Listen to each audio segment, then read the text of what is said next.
All right. Robin's checking out. My Batman's still on the floor.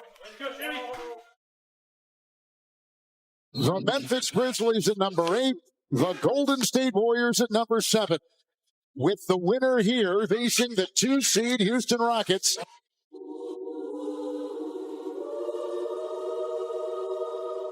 Here's Morant. Oh, he did that on purpose. And he got it to go. How in the world did he pull that off? We threw it off the backboard to himself. Amazing. A la Tracy McGrady. There's going to be ups and downs, all right? But let's remember the game plan. We know he's known as playoff Jimmy, but tonight he's going to have to be playing in Jimmy. Butler got it. Oh! An acrobatic play. Let's go, baby! 21 for Jimmy Butler. Durant to the left baseline, pull up 10-footer is good. He gets hit. Morant is clutching his right ankle as he goes down. And they're taking out Morant. 12 minutes. 12 minutes of relentless play. Every loose ball, every 50-50 ball. And look at this. John Morant coming back in here. We're going to try to give it a go. Here he is, Morant, setting to tie, and he does with the beautiful mid-ranger. Butler with the move. Green, Curry, 3, good!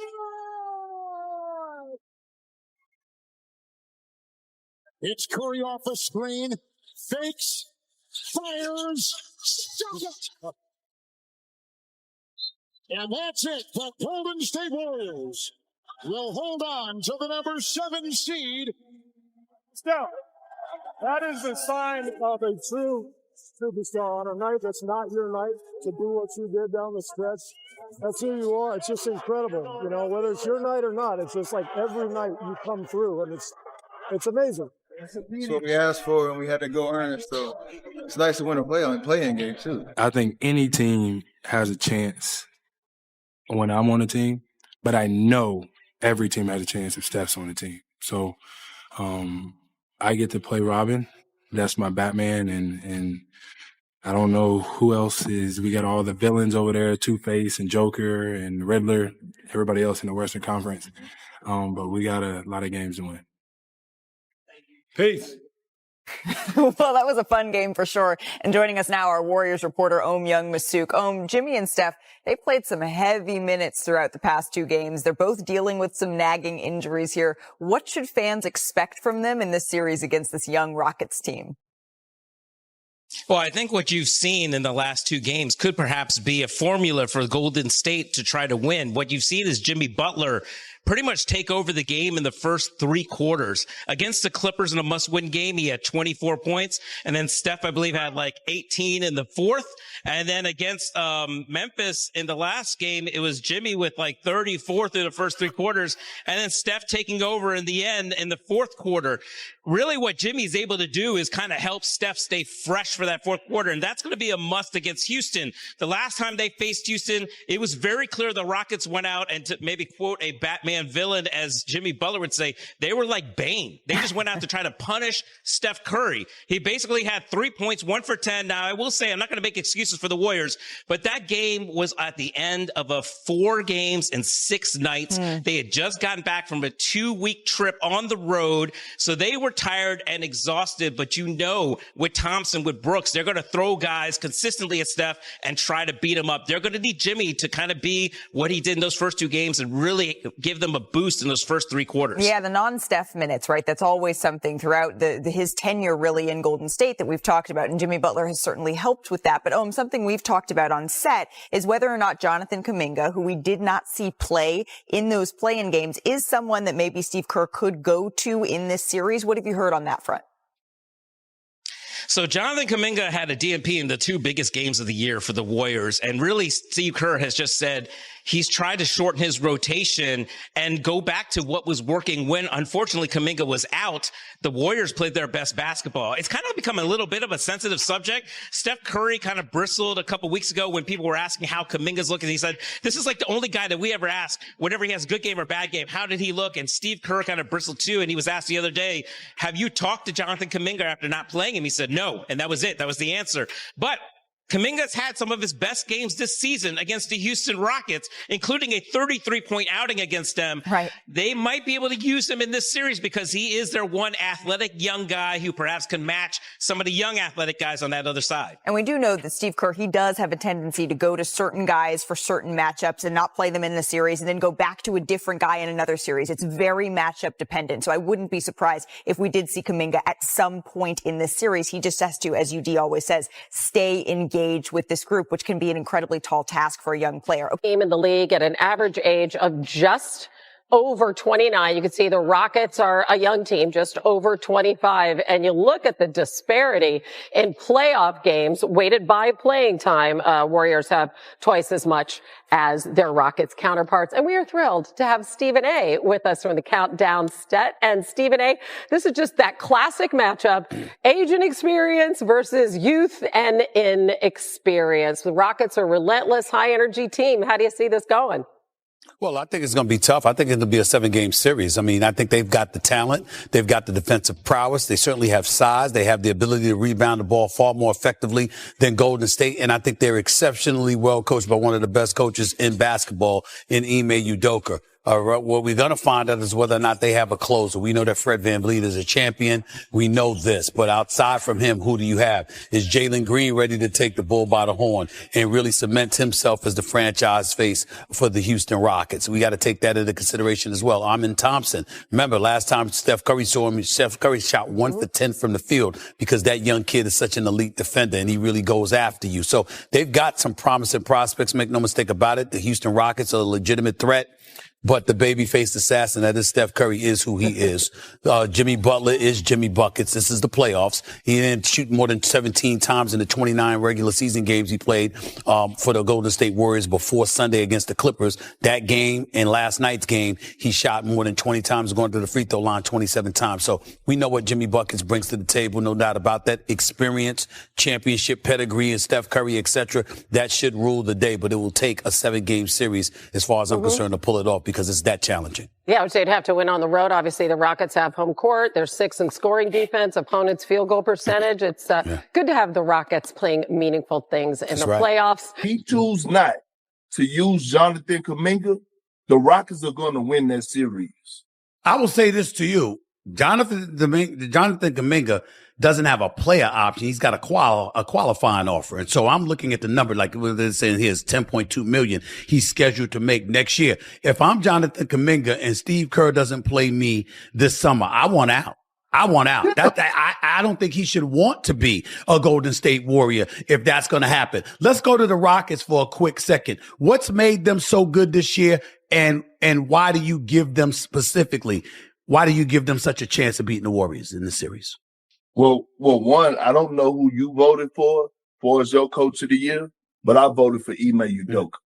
This team was he was in my top 3. He was in my top 3. I voted for Bickerstaff for Detroit. I'm not mad at that. I'm not mad at that. The Rockets were in the 11th spot last year. All of a sudden, they're in the postseason.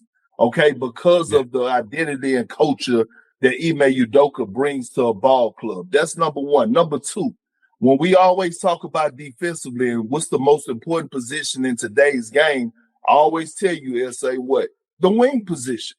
The wing position. Right. They are loaded defensively at the wing position, from Dillon Brooks to Tari Eason to Amen Thompson, who I believe, by the way, might be the best two-way player in the next 2 to 3 years. Okay, so they're going to damn right. They're going to get stops. And now you have Alfred Sengun, who, by the way, last game was busting Draymond Green ass, okay? The last game of the regular season where he had Draymond throwing elbows. He is a problem. So when I look at the championship experience that they have on the team in the veteran locker room, I'm looking at Fred VanVleet. I'm looking at Jeff Green. I'm saying to myself, they got the right mixture of youth, athleticism, and veteran leadership, along with an elite head coach. They're going to be prepared for the Golden State Warriors. It's going to be a bloodbath. It's going to be a physical-ass series. I see it going 6 or 7 games. Jaylen Green, what are we to make of him at this stage and point in his career? I think that he's auditioning, SA. Here's why. We've been hearing the rumors, right? We're hearing the whispers right now. right? Kevin Durant getting together with the Phoenix Suns to figure out what's next for him for us, finding a team for an offseason so that they could trade him. Okay, cool. Right. We hear the Knicks on that list. We hear the Mavs on that list. And we also hear the Rockets are on that list. The one thing that the one concern that we all have a thing about when it comes down to the Rockets is who's going to be their closer. That's right. Jaylen Green, it's your time. It's his time. Am I lying? You're right, but only in this sense. Let's play with this for a second. With what they have, the young nucleus that they have, you already got quality veterans in Jeff Green and Fred VanVleet. Dylan Brooks is like mid-level veteran. Like, he ain't some old senior citizen cat. He's got plenty of time left in this league, but he's been around long enough and he's a rough rider. And when you think about the culture that they have and what they bring to the table, do you compromise that for Kevin Durant? I do. But that's why I said, S.A., Jaylen Green is auditioning, right? Because when you look at the Rockets right now, what do they struggle to do? Make shots. They're one of the worst teams in the league for us making 3-point shots. And we know that ain't KD's problem. Problem. But what I'm saying is if I'm Jaylen Green going into this postseason, I quiet the noise. Oh, no. Okay, I'm going to show you I could take over a fourth quarter. I'm going to show you I could rough a 20-point fourth quarter, put the ball in my hands and watch me go to work. Y'all talking about, I'm hearing these whispers about Kevin Durant. Now I'm going to silence that noise right now. And he has an opportunity right in front of him to do it. And so if he does and show that, and all of a sudden the Rockets beat Golden State and they get to the second round, and then all of a sudden we looking at this team and they're in the Western Conference Finals, then yeah, you kill that Kevin Durant conversation. But if you get beaten the first round and it's because you don't have a closer, a guy that could go toe-to-toe with a Steph Curry in the fourth quarter when it's a possession-by-possession game, then yeah, you might consider trading a Jaylen Green, a Jabari Smith, a Cam Whitmore, package it up to bring Kevin Durant in for next season.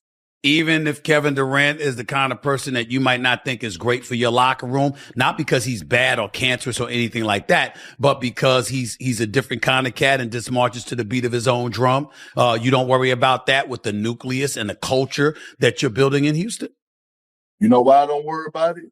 Because the one thing I know, Ime Udoka throw hands in the locker room with a player. Kevin Durant ain't gonna come pulling that shit he been pulling in Phoenix with Ime Udoka. Ime Udoka go stand on business. And I know Kevin Durant have enough respect for Ime Udoka that he's not going to bring that BS over there, S.A. See, that's what I'm saying. Ime Udoka is the one that's going to get Kevin Durant in line. I appreciate him having that kind of respect for a brother. Clearly, it didn't appear to exist for Budenholzer or to a lesser degree, Frank Vogel. I'm not blaming Kevin Durant for that. I don't want to come across as saying that. We've heard news that Booker wasn't feeling Budenholzer either. But when you consider that Kevin Durant is there and that, you know what, Steve Nash got let go. When he was in Brooklyn, you got Kenny Atkinson that was let go the minute he arrived. You're looking at a situation in Phoenix where Vogel's gone now, Budenholzer's gone now. What are we to make of Kevin Durant in your estimation? You're his former teammate. You know him well. What do you make of it? The same thing I said when we were on Countdown a couple months ago, when it was you, Bob Myers, Malika, and myself, the ABC crew. And I said, let's not ever put Kevin Durant in the conversation with Steph Curry and LeBron James. It's levels to this. And I'm not taking away from Kevin Durant greatness. In my eyes, I believe Kevin Durant is the greatest scorer of all time. But when it comes down to that separation, when you talk about leadership, when you talk about the professionalism, when you talk about the journey, the story, we cannot put him in the conversation with Steph and LeBron. I'm sorry, S.A. Like, Steph and LeBron, those are different type of animals. Now, Steph Curry, we don't know him to be a vocal leader, but damn it, we know him to be a culture setter, right? And that's leading by example. I don't know. This is what I'm going to ask you. Think about this for a second. I'm going to ask you this question. Tell me why. Okay. Tell me why Ja Morant got the best out of Tyus Jones, who's with the Phoenix Suns. Donovan Mitchell got the best out of Royce O'Neal, who's also on the Phoenix Suns. Chris Paul got the best out of Devin Booker, who's also on the Phoenix Suns. Damian Lillard at one point got the best out of Nurkic, who had problems in Phoenix, who was shipped to the Wizards. Katie, why are you not getting the best out of those guys if other superstars and other players around the league got maximized those same guys? It just don't make sense to me. Yeah. Don't make sense. Don't make sense to me either. Let me move on. Is it a foregone conclusion that you believe the Golden State Warriors absolutely demolished the San Antonio Spurs 148-106, showing off their offensive firepower and team chemistry? But the celebration didn't last long. In the second quarter, rising star Jonathan Kuminga went down, re-injuring the same right ankle that had already cost him 31 games this season. What looked like a tailbone scare at first turned out to be another ankle sprain. With the playoffs around the corner, this could be a serious blow. Kuminga will be re-evaluated tomorrow, and fans are holding their breath. Despite the setback, the Warriors played one of their best games of the season. 42 assists, 17 steals, and 34 fast break points. Just incredible. Brandon Podziemski caught fire, sinking 7 of 9 from deep, while Moses Moody finally broke his slump with 7 of 11 from the field. Their lights-out shooting combined with stifling defense held the Spurs to just 17 points in the second quarter. Jimmy Butler, who was under pressure after a slow start in the last game, responded like a star. He brought the energy early, grabbed steals, and threw down explosive dunks. He also went a perfect 4 for 4 from the line. Great to see him back in rhythm. Coach Steve Kerr used the big lead to give minutes to the bench, and they did not disappoint. Kevin Knox, Pat Spencer, and Tracy Jackson-Davis all stood out, especially Jackson-Davis, who wowed fans with his athleticism and paint presence. Fans are now calling for more minutes for him.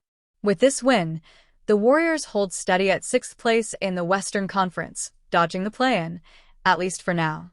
With the Clippers slipping and the Grizzlies falling apart, Golden State's next game versus Memphis could be critical for playoff seeding. Now, let's talk about Kuminga's future. Should the Warriors offer him a max contract?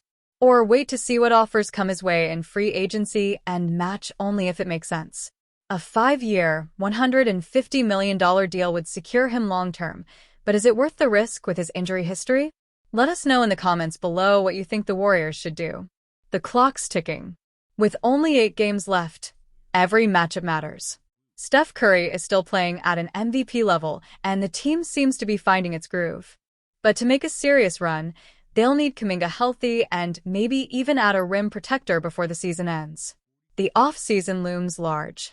Will the Warriors go all in for one final title push with Curry, or start preparing for a new era? Whatever happens, this win proves one thing.